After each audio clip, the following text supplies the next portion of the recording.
Thomas बीच alter यानी कि Tom alter, मतलब कि हमारे अपने देसी अंग्रेजी साहब। बॉलीवुड फिल्म इंडस्ट्री के, हिंदी फिल्म इंडस्ट्री के पहले होम ग्रोन हमारे अपने अंग्रेजी साहब। इस चेहरे को और इस नाम को हम सभी ने देखा होगा अलग-अलग फ़िल्मों में और हम इन्हें पहचानते भी हैं। लेकिन इनके बारे में उतना डिटेल मेरे ख़्याल से बहुत कम ही लोग जानते होंगे। हालाँकि इस तरह के जो एक्टर थे और ख़ासकर ये जो टॉम ऑल्टर यानी कि हमारे थॉमस बीच ऑल्टर साहब जो हैं, ये काफ़ी एक दमदार एक स्टेज एक्टर थे और इनकी अलग-अलग भूमिकाओं से हम सभी परिचित हैं। मगर हम बहुत लोग यूँ समझते हैं कि ये कोई बाहर के एक्टर हैं, वहाँ से आके यहाँ पे इन्होंने फ़िल्मों में काम करना शुरू किया, मगर ये ऐसा बिल्कुल भी नहीं है दोस्तों। ये हमारे अपने ये भारतीय हैं जन्म से और इनका जन्म 22 जून 1950 को मसूरी में एक जगह है, मसूरी के पास लैंडौर, वहाँ हुआ था। तो जो मसूरी का ही एक पार्ट है। और ये लैंडौर जो जगह है, ये मसूरी से लगभग 1000 फीट और ऊपर एक छोटा-सा मिलिट्री टाउनशिप है, जो कि ब्रिटिश आर्मी ने वहाँ पे बसाया था। वहीं मसूरी लैंडौर में इनका जन्म हुआ और बचपन इनका वहीं बीता। और जो इनकी शुरुआती पढ़ाई-लिखाई हुई, वो एक वुडस्टॉक स्कूल है वहाँ पे मसूरी में, वहाँ से इन्होंने अपनी स्कूली शिक्षा वहाँ पे खत्म की और टॉम वॉल्टर के इनके जो ग्रैंड पेरेंट्स थे यानी कि इनके दादा-दादी पहली बार अमेरिका के ओहायो प्रांत से इंडिया में आए थे 1916 में और ये सबसे पहले आके मद्रास में बसे क्योंकि ये लोग एक क्रिश्चियन मिशनरी के साथ जुड़े हुए थे, उनके लिए काम करते थे। फिर बाद में मद्रास से हट के आगे जाके लाहौर और सियालकोट, लाहौर में बस गए। फिर वहीं सियालकोट नाम का एक छोटा शहर है जो पाकिस्तान में पड़ता है, वहाँ जन्म हुआ थॉमस बीच वहाँ जन्म हुआ इनके पिताजी का। फिर 1947 में जब बँटवारा हुआ देश का, उसके बाद इनके दादा-दादी वहीं रह गए, मगर इनके माता-पिता वहाँ से आके भारत में बस गए। और शुरुआत में टॉम वॉल्टर के माता-पिता ने जबलपुर, इलाहाबाद में कुछ छोटी नौकरियाँ की और उसके बाद जाकर फिर ये मसूरी में लैंडोर के पास ये वहाँ बस गए, जहाँ पे टॉम वॉल्टर का जन्म 1950 में हुआ, 22 जून के दिन। और वहीं पे इनकी वुडस्टॉक स्कूल में शिक्षा-दीक्षा हुई टॉम वॉल्टर की। उसके बाद टॉम वॉल्टर थोड़े दिन के लिए 1 साल के लिए अमेरिका गए, वहाँ से इन्होंने येल यूनिवर्सिटी से पढ़ाई पूरी की और फिर ये वापस इंडिया आए। शुरुआत में ये एक अच्छे एथलीट हुआ करते थे और इनका जो मन था वो एक क्रिकेट प्लेयर बनने का था और उन्होंने कुछ लेवल तक क्रिकेट खेली भी है और उसी स्पोर्ट्स कोटा के नाम पर इन्हें शुरुआती नौकरी भी मिली। जो उन्होंने पहली नौकरी करी शुरुआत में वो थी सेंट थॉमस स्कूल जगधारी जो हरियाणा में एक जगह पड़ता है वहाँ इन्होंने एज ए क्रिकेट कोच और टीचर स्पोर्ट्स टीचर और क्रिकेट कोच के रूप में नौकरी शुरू की क्योंकि ये अच्छे प्लेयर थे और कुछ लीग या क्लब लेवल पर खेल चुके थे तो उस कारण जो है इन्हें स्कूल में क्रिकेट कोच की नौकरी मिल गई और यही हरियाणा का जो जगधारी जगह है जहाँ इन्होंने सेंट थॉमस स्कूल में क्रिकेट कोच की नौकरी शुरू की वहीं पे इन्हें फ़िल्मों का शौक हुआ और इन्होंने हिंदी फ़िल्में देखनी शुरू कर दी। और सबसे पहले-पहले ये जब उन्होंने आराधना पिक्चर देखी 1969 में 1969 में, उसके बाद तो समझ लीजिए कि फ़िल्मों का बहुत कुछ ऐसा सवार हुआ और राजेश खन्ना के ये इतने बड़े फ़ैन हो गए कि ये राजेश खन्ना ही इन्होंने अपने किसी इंटरव्यू में कहा है कि हाँ, मैं राजेश खन्ना जैसा बनना चाहता था। और उसके बाद फ़िल्मों का शौक इस कदर बढ़ा कि फ़िल्मों में ही उतरने का फ़ैसला कर लिया इन्होंने। और बाद में फिर 1972 में 1972 में ये पहुँच गए पूना जहाँ पे उन्होंने फ़िल्म टेलीविज़न इंस्टीट्यूट में एडमिशन लिया। 1972 से 1974 1972 से 1974 के बीच में इन्होंने वहाँ पे अपनी ट्रेनिंग सर्टिफ़िकेशन पूरी की film and television institute of India FTII Poona से। और वहाँ से एक्टिंग की डिग्री लेने के बाद फिर उन्होंने फ़िल्मों में काम ढूँढना शुरू किया और इनका एक सपना था कि ये राजेश खन्ना के साथ ही काम करेंगे। इनकी पहली फ़िल्म राजेश खन्ना के साथ तो नहीं लेकिन हाँ, इन्हें बहुत जल्दी फ़िल्मों में काम ज़रूर मिल गया। सबसे पहले इन्हें जो फ़िल्म मिली थी, वो थी देव आनंद स्टारर साहेब बहादुर जो कि 1977 में रिलीज़ हुई थी, 1977 में, जो कि देव आनंद साहब के भाई चेतन आनंद ने प्रोड्यूस की थी। लेकिन जो इनकी पहली जो रिलीज़ थी, वो थी रामानंद सागर की चरस, जिसमें कि धर्मेंद्र और हेमा मालिनी लीड रोल में थे।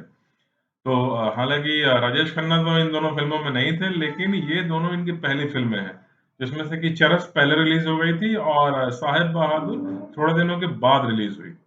और ये दोनों फ़िल्में अपने-अपने ज़माने में अच्छी चली, चरस तो काफ़ी बड़ी हिट थी।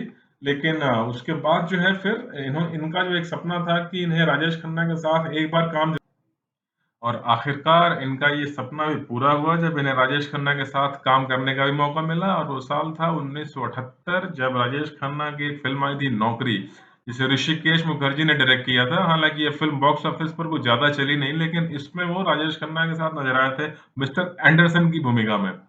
ये फ़िल्म हालाँकि बहुत ही इंटरेस्टिंग है, अगर बाद में दर्शकों ने इसे बहुत सराहा, भले कमर्शियल सक्सेस ना मिला हो, क्योंकि इसकी स्टोरी बड़ी अच्छी है।